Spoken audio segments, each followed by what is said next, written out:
Doctor BR Ambedkar Konaseema జిల్లా రామచంద్రపురం నియోజకవర్గంలో రాబోయే ఎన్నికలు ప్రశాంత వాతావరణంలో జరిగే విధంగా చర్యలు చేపట్టినట్లుగా సీఐ దొరరాజు తెలియజేశారు. ఈ సందర్భంగా ఆయన మీడియాతో మాట్లాడుతూ నియోజకవర్గంలోని 24 రూట్లలోని 239 పోలింగ్ కేంద్రాలు ఉన్నాయని చెప్పారు.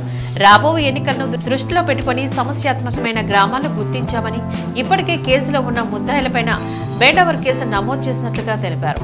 సమస్యాత్మక గ్రామంలోని రెవెన్యూ సిబ్బందితో కలిసి ఓటర్లు అవేర్నెస్ ప్రోగ్రాం కండక్ట్ చేసినట్లుగా చెప్పుకొచ్చారు. ఓటర్లు తమ ఓటు హక్కును ప్రలోభాలకు లొంగకుండా స్వేచ్ఛగా వినియోగించుకోవాలని, ఎన్నికల్లో ఎవరూ కేసులో ఇరుక్కోవద్దని హితవు పలికారు. ఎన్నికలు ప్రశాంతంగా జరిగేందుకు గాను ఓటర్లు సహకరించాలని కోరారు. కాజులూరు కలుపుకునే 24 రూట్లు ఉన్నాయి. 239 పోలింగ్ స్టేషన్స్ ఉన్నాయి. ప్రతి చోట కూడా స్వేచ్ఛయుత వాతావరణంలో ఎలక్షన్ జరగాలనే ఉద్దేశంతో ఎక్కడైతే ప్రీవియస్గా ఎలక్షన్ టైంలో కేసులు నమోదైనాయో ఆ కేసులున్న పరిస్థితులు బట్టి, అక్కడున్న కమ్యూనిటీ యాక్షన్స్ బట్టి దాన్ని క్రిటికల్గా డిసైడ్ చేయడం జరిగిందండి. ప్రతి క్రిటికల్ దగ్గర కూడా వాటర్ అవేర్నెస్ క్యాంపెయినింగ్ అనేది వాటర్ అవేర్నెస్ మీటింగ్లు అనేది కండక్ట్ చేస్తున్నాం. సర్కిల్లో ఉన్న ముగ్గురు ఎస్ఐలతో కూడా ఎక్కడ క్రిటికాలిటీ ఉన్న పోలింగ్ లొకేషన్ ఎక్కడైతే ఉంది అక్కడ రెవెన్యూ, పోలీసు డిపార్ట్మెంట్లతో వాటర్ అవేర్నెస్ కార్యక్రమాలు అనేవి జరుగుతున్నాయి. అదేవిధంగా మన సర్కిల్లో టోటల్గా ఇప్పటివరకు 563 మంది ప్రీవియస్ ఎలక్షన్ అఫెండర్లో బాడీలీ కేసులు ఇన్వాల్వ్ అయిన వాళ్ళు ఎవరైతే ఉన్నారో వాళ్ళందరినీ కూడా బైండ్ అవుట్ చేయడం జరిగింది.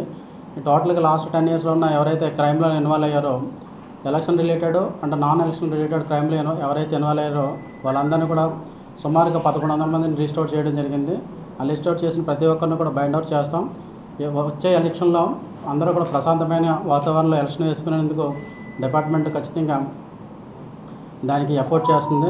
దీని గురించి ప్రతి ఒక్కరూ తెలుసుకుని వాళ్ళ యొక్క ఓటు హక్కును స్వేచ్ఛగా, స్వతంత్రంగా, ఎలాంటి రాగద్వేషాలకు లేకుండా నిర్భయంగా ఓటు హక్కును వినియోగించుకోవాలని చెప్పేసి మా తరఫు నుంచి మేము అందరికీ తెలియజేసే విషయం ఏంటంటే, నెక్స్ట్ ప్రతి ఒక్కరూ కూడా ఈ ఎలక్షన్ రిలేటెడ్ కేసులు ఎవరైనా ఇరుక్కుంటే కనుక వారికి ఎవరికైనా గవర్నమెంట్ జాబులు కానీ లేదా ప్రైవేట్ జాబులు కానీ లేదా ఇతర విదేశాలకు వెళ్ళవలసిన వాళ్ళకి కూడా అది క్రిమినల్ నేచర్గా ఉంటే వాళ్ళకి పాస్పోర్ట్లు కూడా ఆగిపోవడం జరుగుతుంది. కాబట్టి దయచేసి మీరు, మీ పిల్లలు ఖచ్చితంగా ఎలక్షన్ రిలేటెడ్ కేసుల్లో ఎవరో ఇరుక్కోవద్దని చెప్పేసి తెలియపరుచుతున్నాం.